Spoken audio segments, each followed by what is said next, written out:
Hello, ladies and gentlemen. Welcome to the English News Edition, brought to you live from RTD channel. Coming up in these editions, concerning health, inauguration of the new premises of the admission department, and concerning United States, the lifting of travel restriction for Chadian nationals. Those were today's top stories. Thanks for joining us live on RTD channel. Djibouti firmly opposes the threats and falsehoods asserted by DP World. Following DP World publication of press releases regarding the Dorale port facilities, the Republic of Djibouti wishes to provide the following clarifications. Since April 2018, DP World has circulated a press release in which it challenges both effectiveness and the lawfulness of the Republic of Djibouti's termination of the concession agreement relating to the operation of the Dorale container terminal. This concession agreement was concluded, let's recall, in 2006 with the Dorale container terminal, of which DP World is a shareholder. In its press release, DP World threatens to take legal action against any company that may enter into a new contract with the Republic of Djibouti with respect to a stake in the Dorale container terminal. The Republic of Djibouti intends firmly to oppose the threats and falsehoods asserted by DP World in its press release.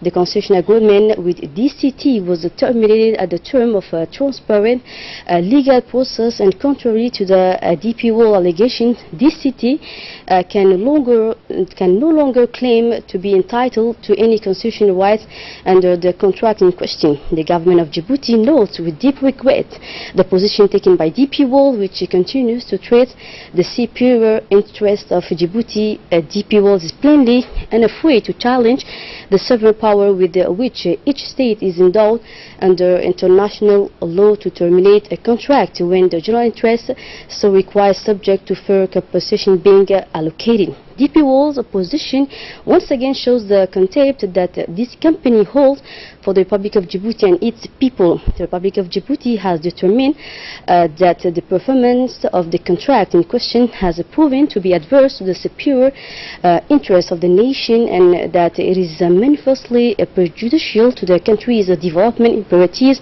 to its needs to control its infrastructure, and to its people's security of supply. DP World attempts rather clumsily to characterize the situation as a sample divergence in financial interests by emphasizing that the concession agreement has been greatly advantageous for Djibouti. Once again, these demonstrate that DP World makes light of the superior interests of a state and appears to think that the only interests worthy of pursuit are financial interests, even at the expense of the development of an entire regions. The Republic of Djibouti could never be satisfied with the revenues generated by the operation of strategic services or infrastructure, as important as such revenues may be, while economic growth and improvement in the living standard of the population are threatened. To conclude, the Republic of Djibouti wishes to reaffirm its intention to facilitate the development of the country and well-being of its citizens. It emphasized likewise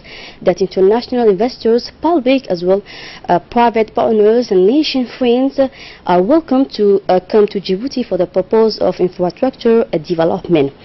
And as we mentioned the headlines, the Health Minister, Dr. Jamal Mokiye, inaugurated the new premises of the admission services for the Peltier General Hospital.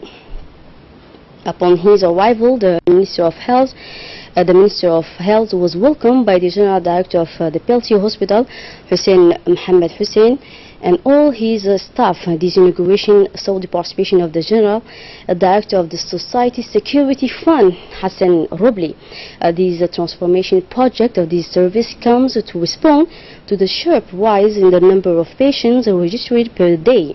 Indeed, with the establishment of a universal health insurance by the President of the Republic, Ismail Omar Guelleh, in 2014, the number of patients has increased to more than 600 patients registered per day in the admission department, with the aim of optimizing process and reducing waiting times. The admission services have been extended to more than 12 wickets for patients registered for people with special needs. The Secretary of Education, Mohammed Abdullah Mahyoub, today sponsored a ceremony to officially donate books to schools in elementary, middle as well high schools of the capital.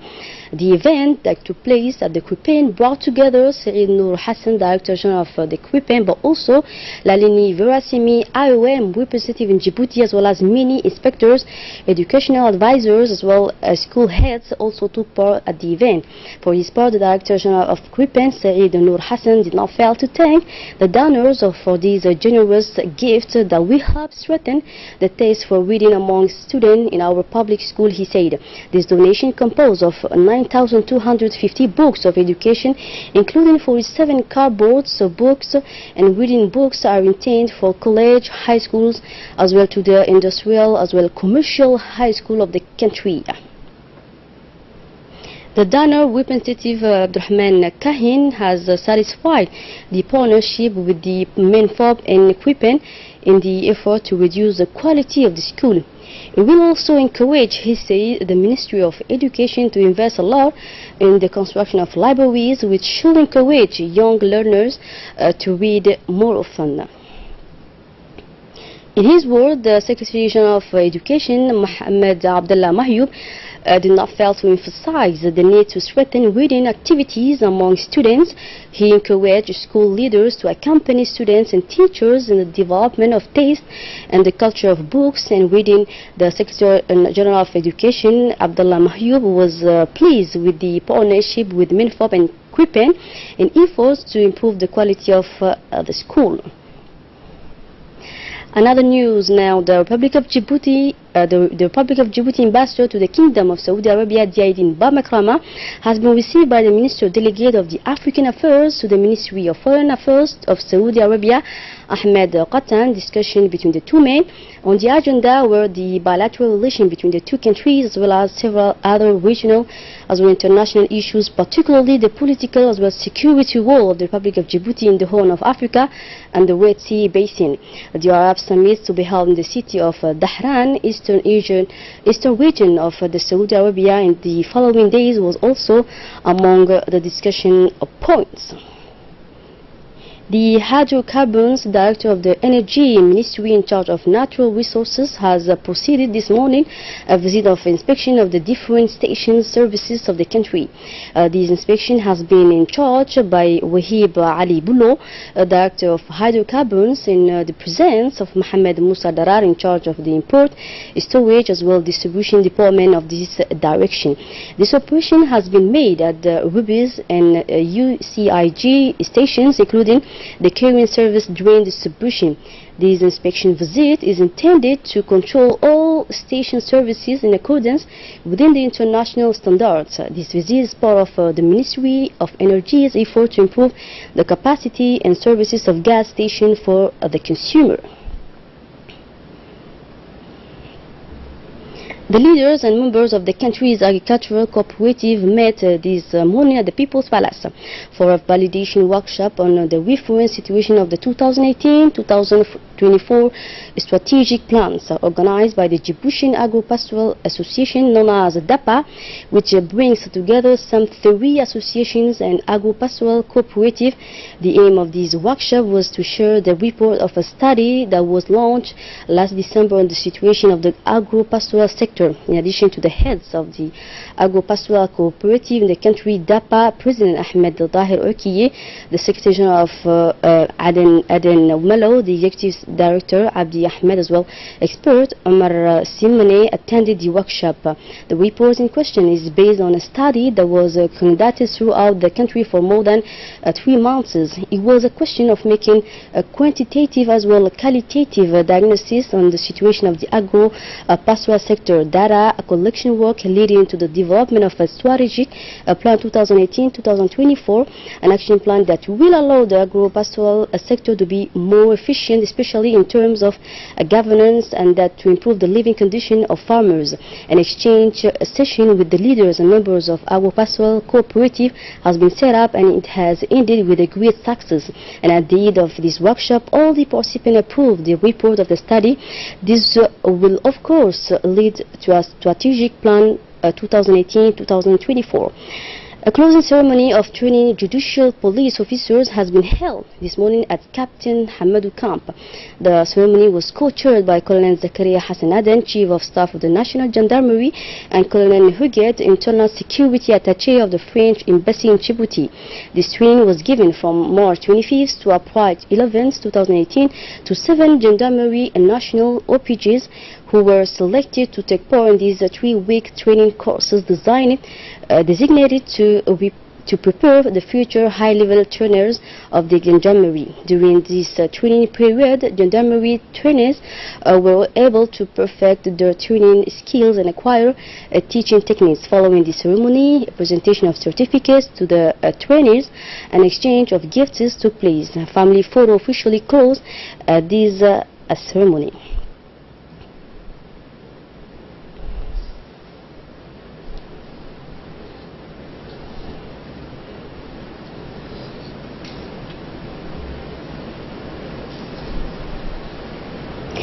The fight against immigration focused on the latest with the intervention of police officers who capture hundreds of immigrants each week. The Obor National Police arrest hundreds of immigrants at Dalai post located in the middle of the 2 regions of the country. Yesterday, more than 105 young men and women have been transferred to the capital. These immigrants were on their way to Yemen. The 103 immigrants have been conducted to the Nagar Police Center, where they have received water and bread, and will be conducted to their country of origin. The President of the Regional Council of Tajura, Omar Hussein Omar, organized the first meeting of 2018 plenary meeting for the Regional Assembly within the Regional Council, who's seen the participation of the elected local different services and as well the responsible for the civil society within the Regional Council. The President of the Regional Council of Tajura explained the different points on the agenda. This first meeting assembly was to have a review of the past year and to develop an action plan on the challenges to be achieved for the year 2018. However, after a successful discussion, all the regional seniors have urged the President to work for the implementation of an effective decentralization in order to answer to the needs of the population. And now on the headlines of the regional as well as international news. An Algerian military plane has crashed near the capital, killing 257 people on board, officials say. The aircraft came down just after taking off from Boufarik military airport west of Algiers. The details with Hinda.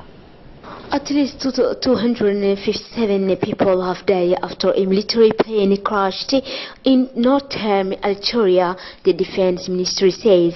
The incident happened shortly after the aircraft took off from Boufarik military airport near the capital Algeria in the morning. Most of the Indian army personally and their family, according to the defense ministry. 10 crew members were also killed. It is not yet clear what caused the crash. The Army's chief of staff has ordered an investigation into the crash and will visit the scene.